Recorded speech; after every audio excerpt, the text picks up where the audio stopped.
రైతు బిడ్డ రైతు. మేసం తిప్పి తొడగొట్టి తిప్పు. పార భుజాన్ని ఉంచుకొని మేసం తిప్పి తొడగొట్టు. ఈ చేత్తో మేసం తిప్పి చేత్తో తొడగొట్టు. ఇది ఎలా ఉంచుకో. ఇప్పుడు మేసం తిప్పి ఎట్టగా ఈ చేత్తో ఎట్టగా. ఇదిగో ఇది ఎట్టగా ఇది చూడు. ఇట్ట తిప్పు తొడగొట్టు.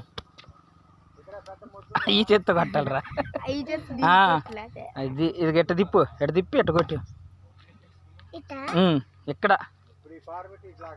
కొడు కొడు. మా రైతు బిడ్డయా. రైతు బిడ్డ రైతు పని చేస్తున్నాడు. అవన్నీ ఏం కాదులే, బిగియొచ్చులే. ఇటు వాదిస్తే అవి వాదిసి అటు బూడితే పోతాయి. ఏం కాదులే, పానీ రావట్లేదు. కిందకు పోకుండా ఉంటే చాలా ముందుల. ఆ పార ఆడబెట్టి